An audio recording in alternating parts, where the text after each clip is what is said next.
Today we welcome Dr. Elias Ortega to lead us in worship. Dr. Ortega is president of Meadville Lombard Theological School, where I earned my Master of Divinity. He is very excited to join us this morning, and we welcome him with open arms. After worship, he'll lead us in a special Sundays after. I very much hope you can join us. And welcome, Dr. Ortega.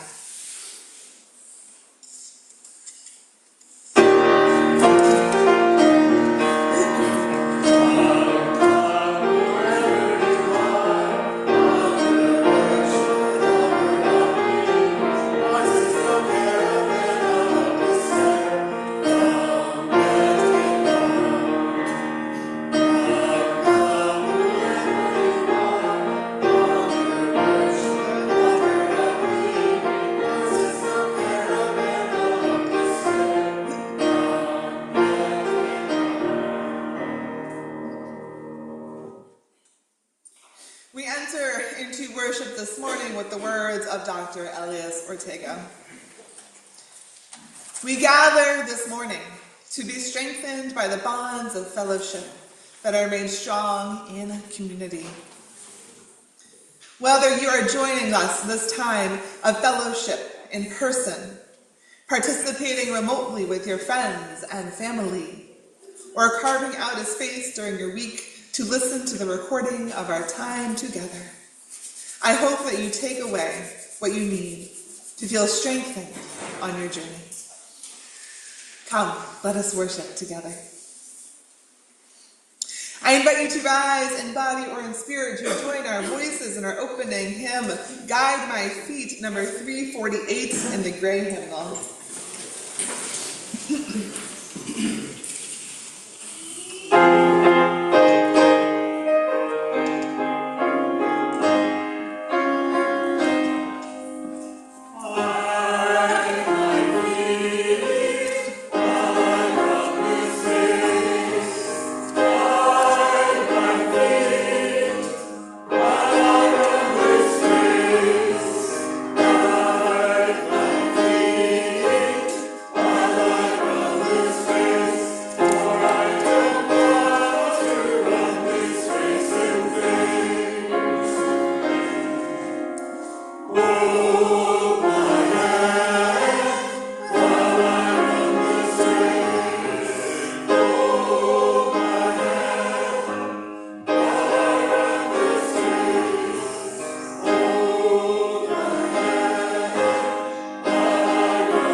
In a few moments, we will be lighting our chalice.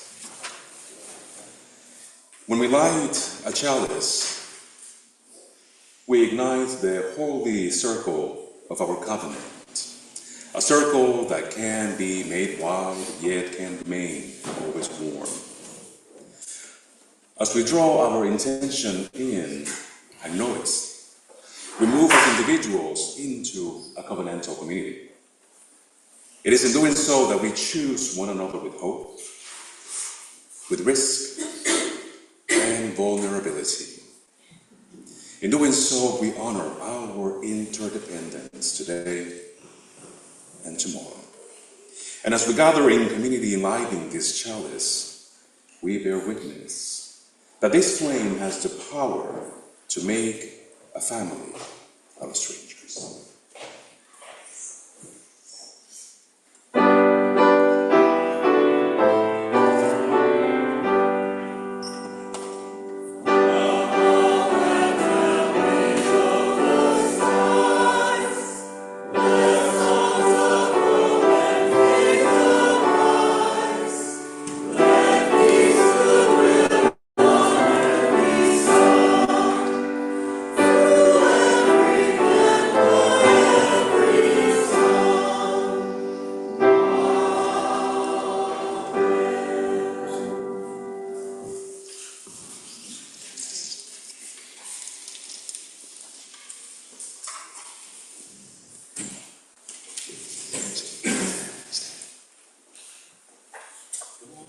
Come along.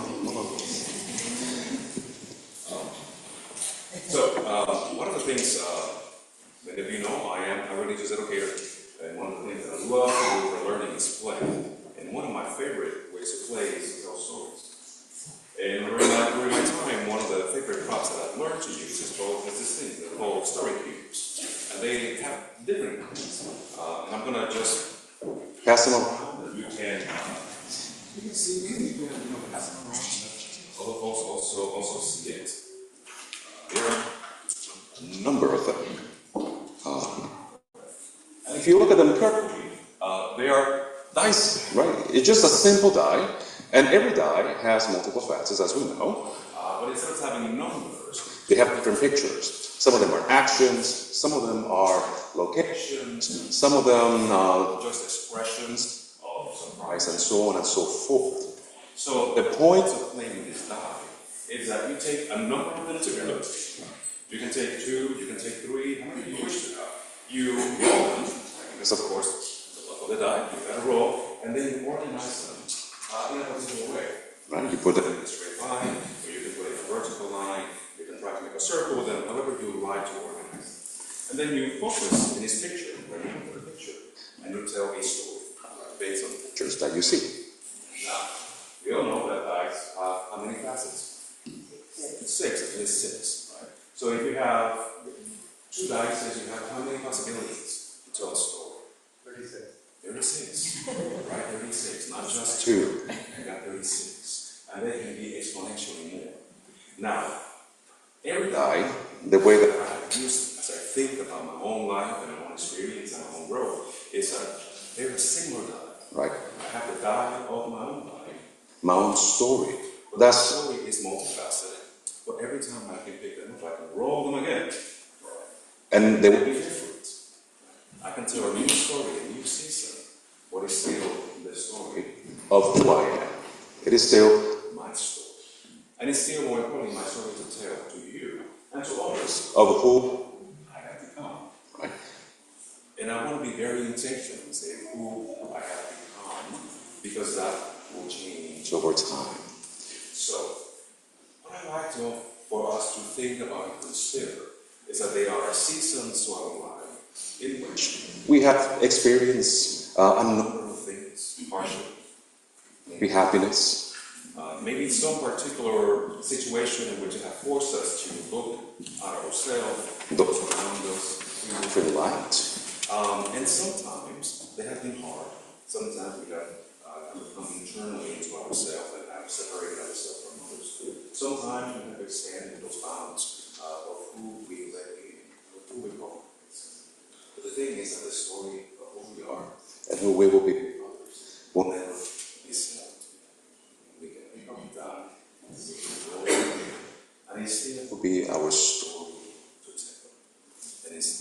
will be us telling that story. And for me, that in itself is one of the profound mysteries of being in a covenantal community. That we choose in each other. Because only together we can be whole. And that is the story that I want to share.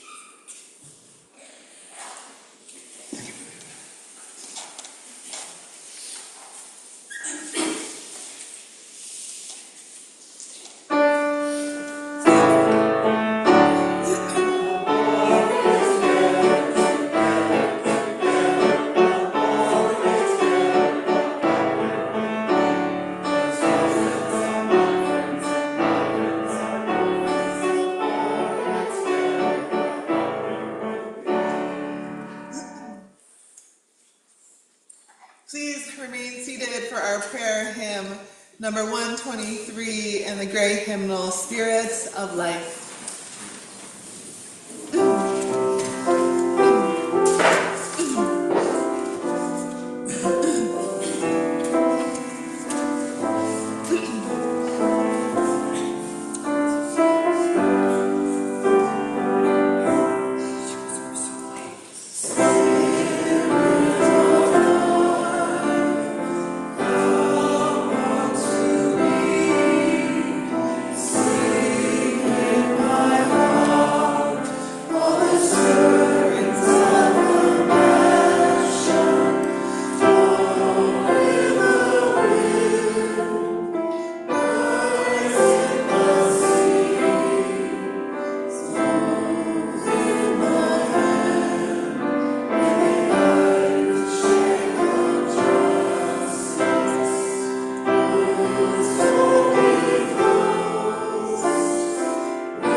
Spirit of love and life, we gather this morning, holding in our tender and broken hearts the memory of Dave Sanders as we grieve the loss of one of our own.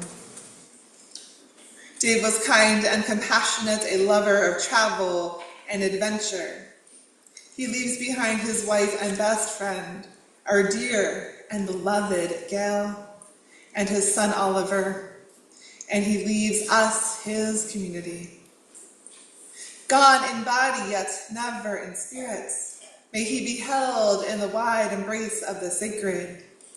And may we surround Gail and Oliver with our own steady embrace of love and care. As we remember a life well lived, may our cherished memories bring solace to our spirits and peace to our hearts. In this sacred pause, let us offer the prayers and meditations of our hearts.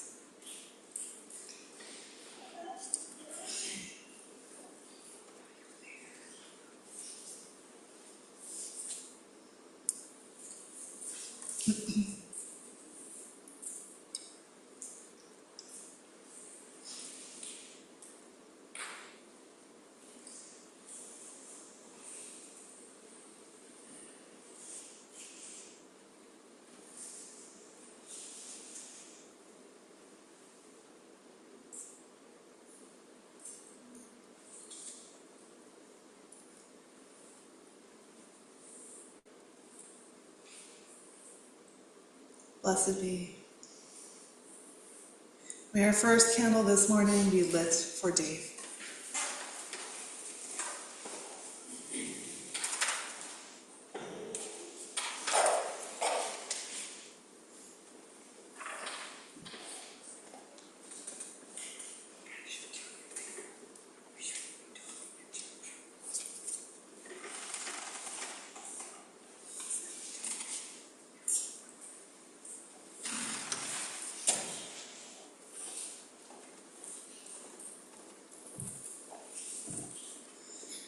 In the silence that follows, the spoken prayers, you are invited to come forward and light a candle for any joy or concern that you may hold in your heart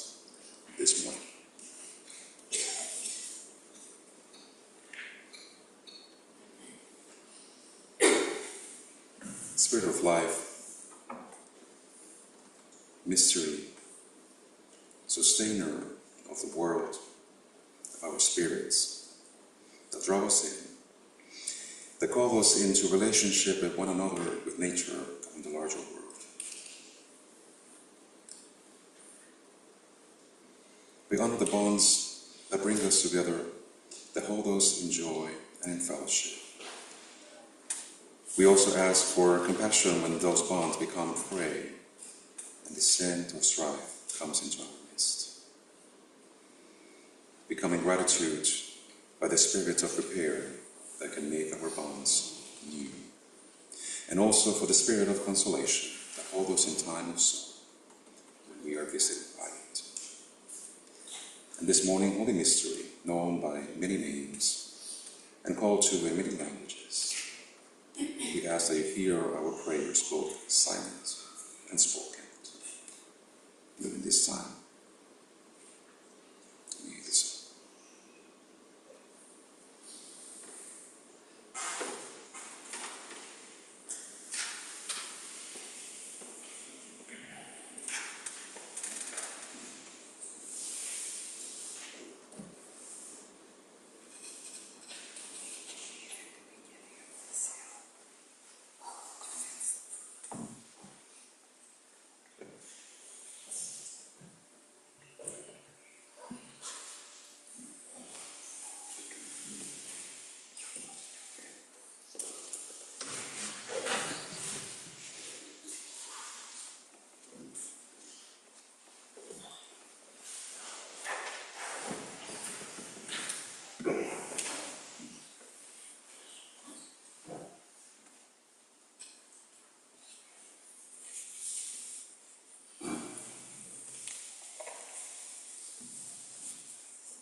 I will light a candle for the joys and concern of those beloved who are joining us virtually.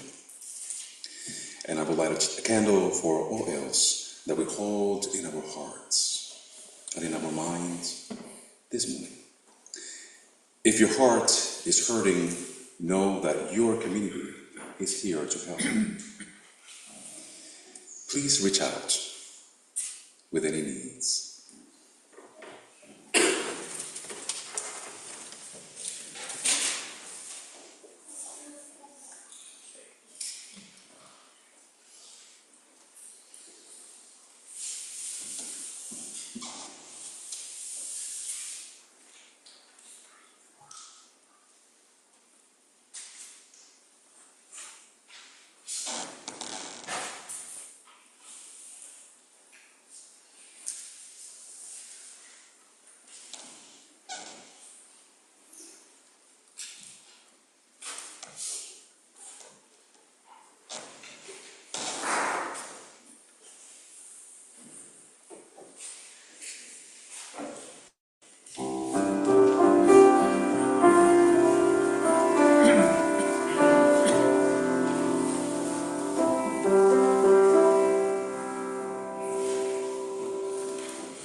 This is a moment in which you will be invited to bring of your gifts, to share your gifts with the larger community of Channing Memorial.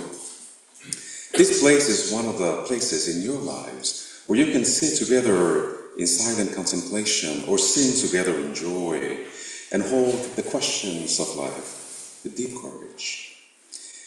Your generosity is the gift that keeps this place alive.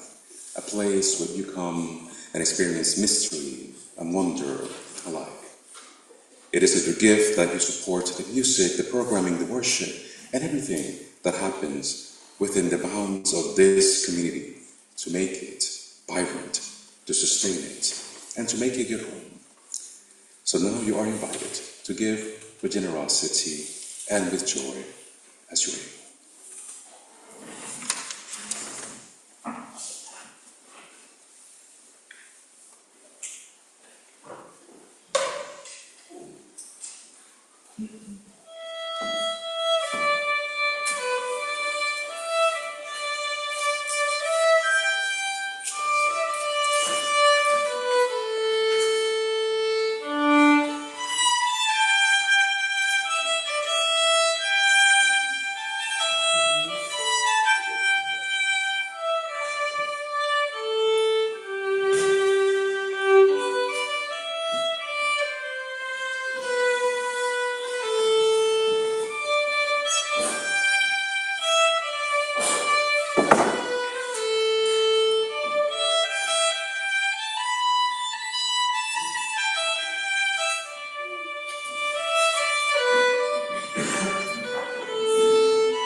Given and received, we give thanks.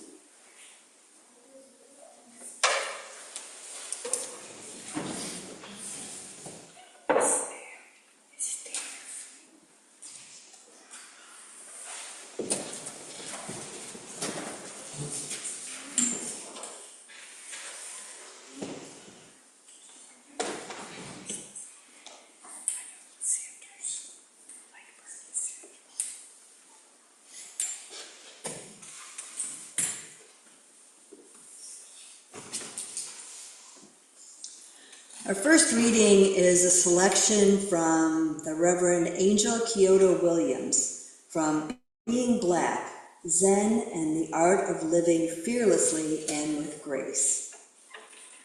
Love and compassion are our most essential tools. Compassion is about opening yourself to other people's suffering. You don't take on the pain and get bogged down by it. You become a witness to the sameness of your experiences, the universal nature of our existence. You learn to acknowledge suffering without having to turn away from it because it makes you uncomfortable. You bear witness to the pain so that healing can begin. Compassion is the thread that connects the hearts of all human beings to one another. When you really recognize other people's pain, you feel compelled to take action in response. It is impossible not to. Depending on the situation, that response could be to offer a hot meal, to take to the streets and protest, to put your arms around someone, or just to sit in quiet recognition of their pain. True love cannot help but respond.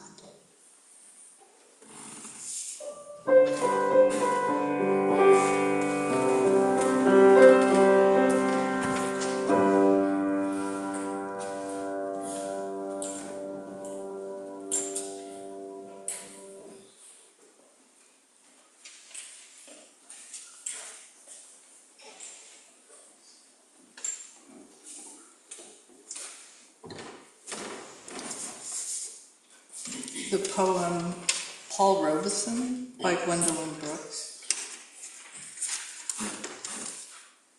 That time we all heard it, cool and clear, cutting across the hot grit of the day. The major voice, the adult voice foregoing rolling river, foregoing tearful tale of bale and barge and other symptoms of an old despond. Warning, in music words, devout and large, that we are each other's harvest, we are each other's business, we are each other's magnitude and bond.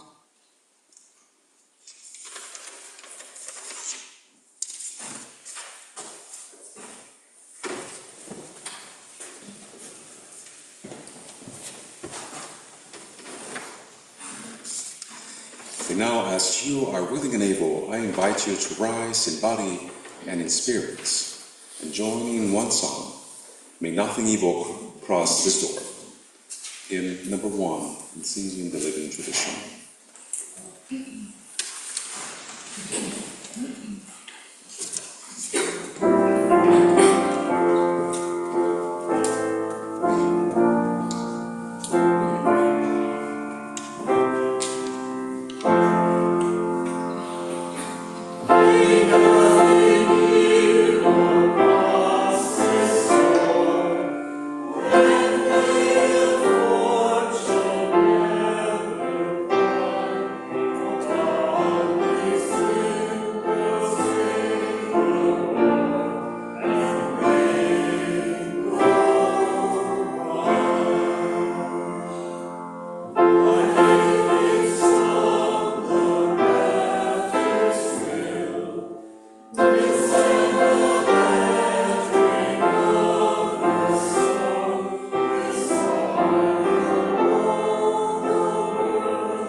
So, Channing Memorial Church, good morning.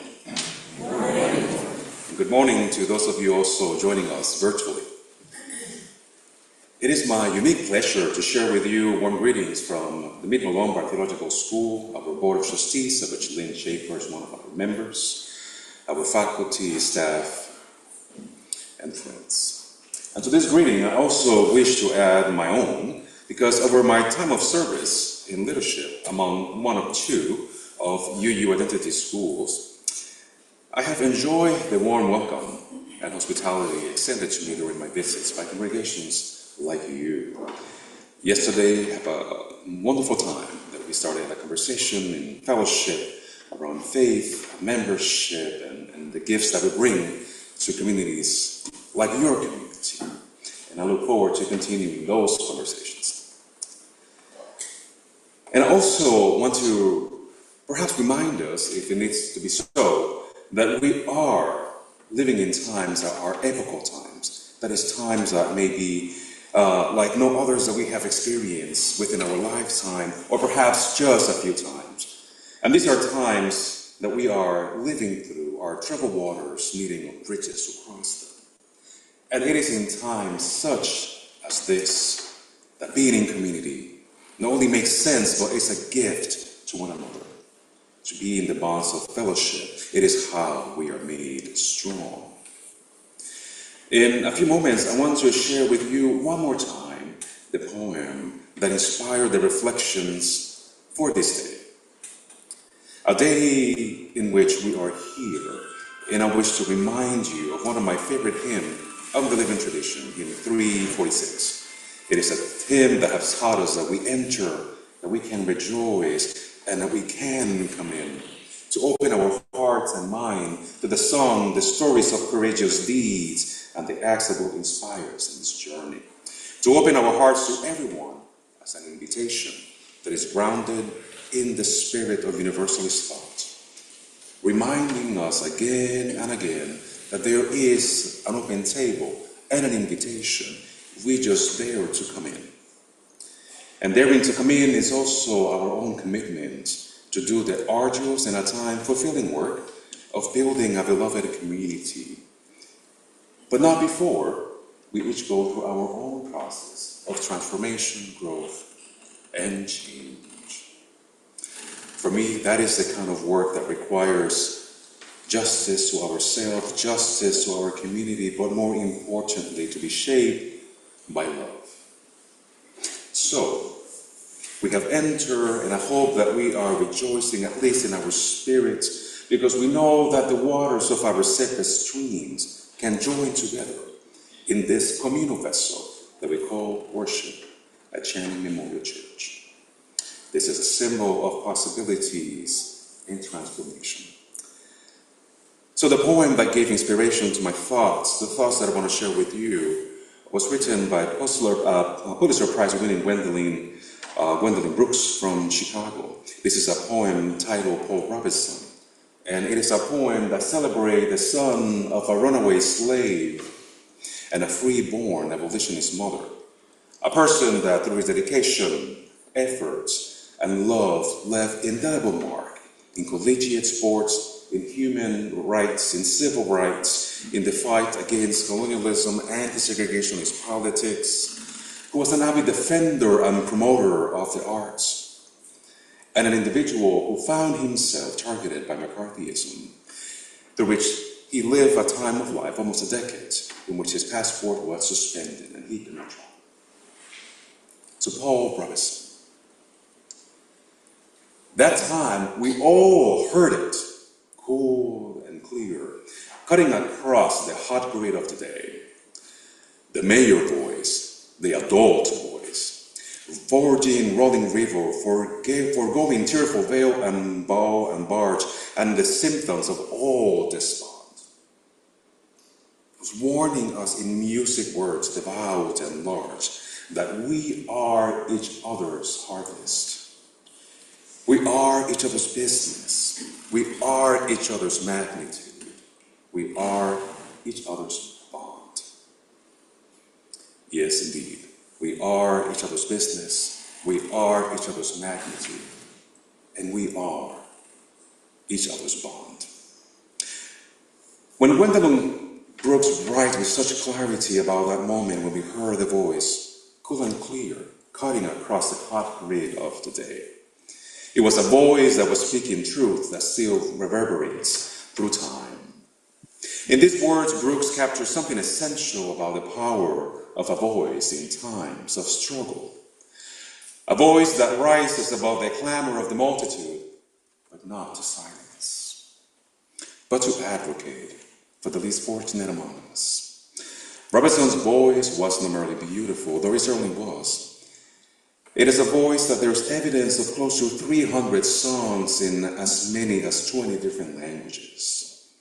His was a voice that also warned in music, devout and large, that we are each other's harvest. These are not simply poetic words, although they are, but they hold that encapsulated theological declaration about the nature of being in community, meaning that we are responsible for each other. You see, what many remembers Paul Robinson for his contributions to the art and his music, and even his acting. What is oftentimes not well known is that he was also a collegiate football player. Not only a collegiate football player, but the star football player at Rutgers between 2015 and 2019. In fact, not even was he astounded at Rutgers, he was perhaps the nation's top quarterback, a recognition that earned him twice the mention as the nation's top collegiate amateur football player. But that was a time that was marked by discrimination, as Robinson and his team traveled across the country. Opposing teams often refused to take the field if he was quarterbacking his team. So there was a moment in concern and in anger that his team refused to take the field because the opposite team would not play if Robertson took the field. And thus, the desegregation of college sports got underway. After college, Paul went to study law at Columbia College, where he distinguished himself with honors. Unfortunately, his career, at least officially in law, was cut short. In fact, he left just a few years in because white secretaries refused to assist him, to take notes for him as they would for other lawyers in the firm. And yet, he continued his work by other means, through the art, through personal activism, to global activism, highlighting the plight of many communities, not only African Americans, but others as well. I think that Paul Robeson stands as a witness today, as we're facing the rising tide of fraternalism and tyranny in our nation. For me, these words carry an urgent meaning of what it means to be in a Unitarian Universalist community. We are just not called to resist, but we are called to that. We are called to embody our interconnectedness. It is that interconnectedness that we are each other's harvest, that we are each other's business, each other's bonds, that we can resist. And as I found inspiration in Brooks' poem that tells the legacy of a person like Paul Robeson, I have also found inspiration in rituals that bring us together as a community. And for me in particularly, the ritual that stands out the most, and I will never get tired of speaking to it, is the water communion. The water communion is a ritual that many congregations do at the beginning of our worship year, our church year. Now, what is oftentimes not known is how we started. How did we got to celebrate water communion? Even though it is often celebrated in our midst, it is a tradition that evolved because of the leadership and the spiritual innovation of UU women. When Caroline McDay and Lucille Schnock-Longview created this ceremony in the 1980s, they understood something deeply profound, that our individual waters, when brought together, create something greater than the sum of their parts.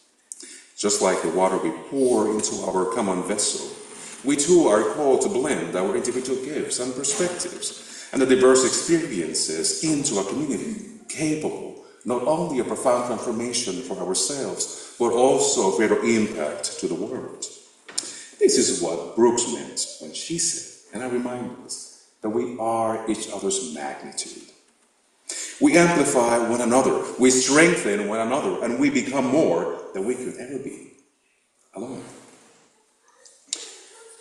Many times we have bring water from the kitchen faucets, or from our travels abroad, or from places that we found sacred that speak to our soul. But when we bring this water, we bring in part of our own story, of our own journey. But when we pour this water into the vessel, the container that we create, whether it is a physical or a symbolic one, or a church, it is a symbol that we are committing to be present with and for one another, to show up for one another, not only in times when everything's going well, when we celebrate together, but more so when the going gets hard. So in our current moment, we need voices like Robinson's, voices that can cut to the hot grit day with truth and clarity. As I mentioned, Robinson was blacklisted because of his political commitment, yet he never wavered in the conviction that the folk in America, the people all over the world, deserve freedom and dignity. Brooke reminds us that his voice was a major voice. It was an adult voice, she says. It is the voice that refused to settle, that refused the tearful veil, or the barge, or the symptoms of despond, that is to give up.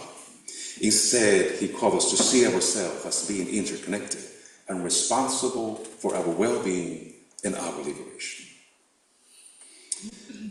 As Unitarian Universalists, we are actually inheritors of this tradition of prophetic storytelling. It is a story that we tell of the possibilities that can happen when we build a beloved community. We, as a community of faith and belonging, then have the responsibility to equip ourselves with the best tools at our disposal, not just for our own growth, but for the justice making in the world that our times demand. We are called to be the voices that speak truth to power, that stand with the marginalized, and that refuse to be silenced in the face of oppression, whether our own or others. It is in the spirit of Brooks' vision and in the tradition of water communion that I want to offer you 3 concrete actions, just 3, that you can carry with you today when you leave this place. These 3 ways are ways in which we can embody the truth that we are each other's magnitude and bond. First, it is the practice of a radical hospitality.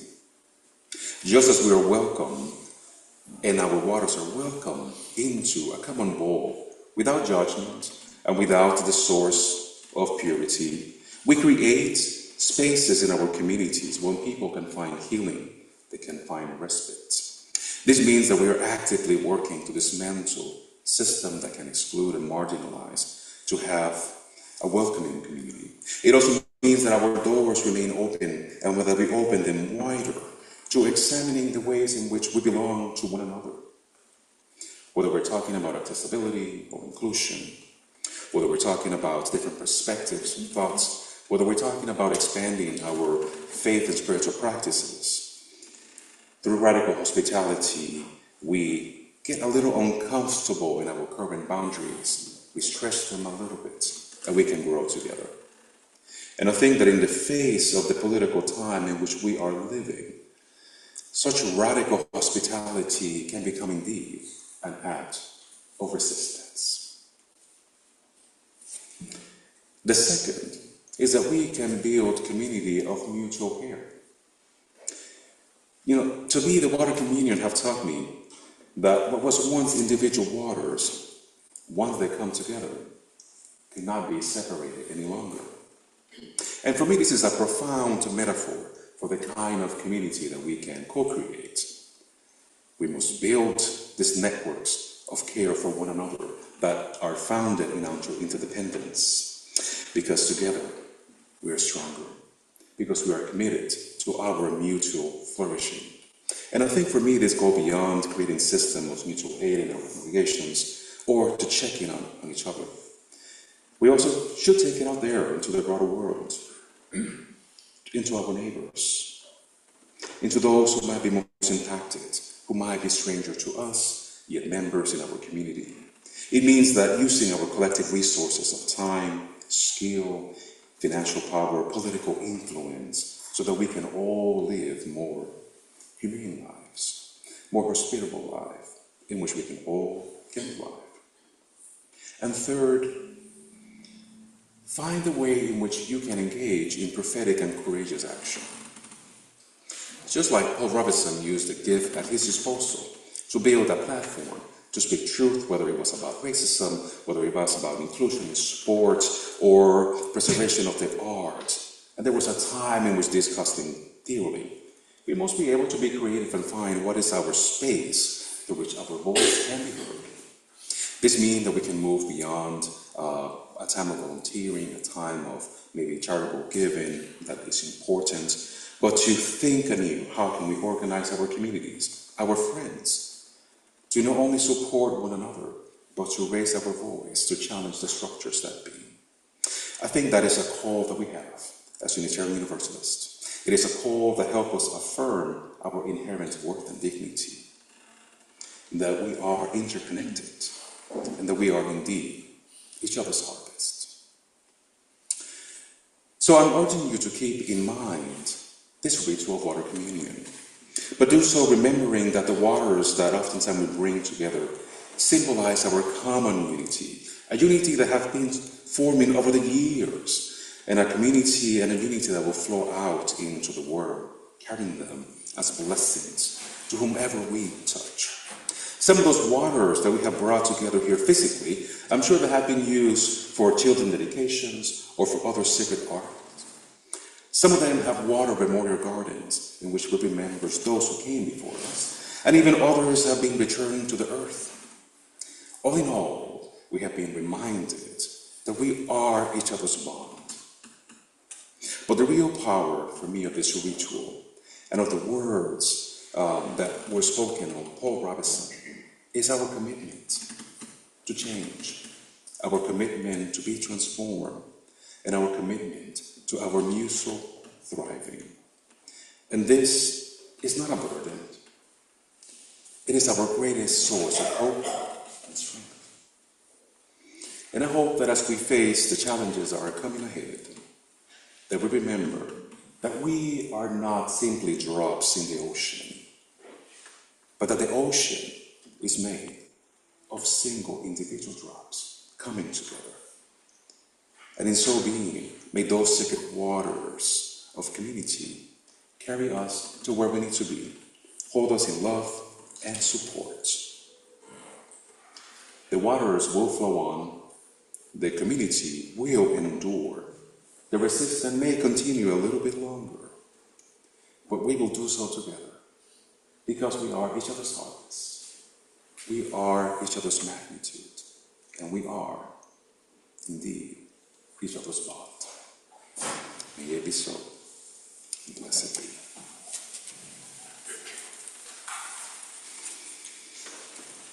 Now I invite you to rise in body and spirit and join singing Love Will Help Us, hymn number 131.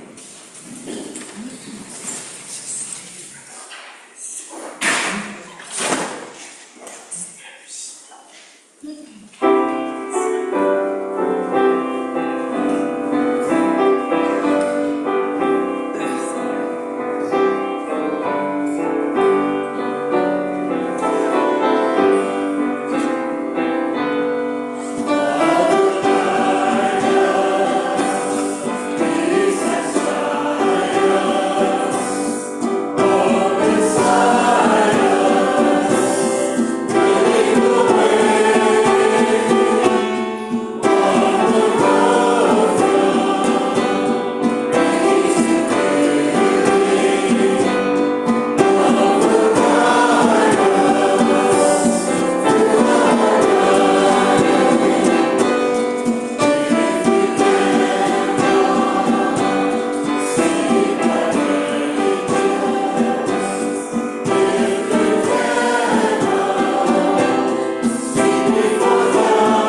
Beloved, as we prepare to leave this space, sacred space that we have co-created, a time of shared being and belonging, may we carry this light of love with us, a love that is bold, boundless, and transformative.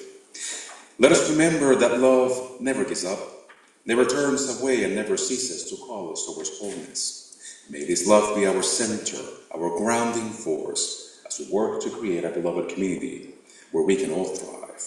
So go forth in peace, held by the infinite embrace of love. Go forth in hope, trusting the power of transformation. And go forth in joy, knowing that together we are co-creators of a more compassionate world. And in the words of Reverend Wayne Arnson, take courage, friends. The way is often hard and the path is never clear. And the stakes are often very high. But take courage, for deep down there is another truth. You are not alone. Go in peace.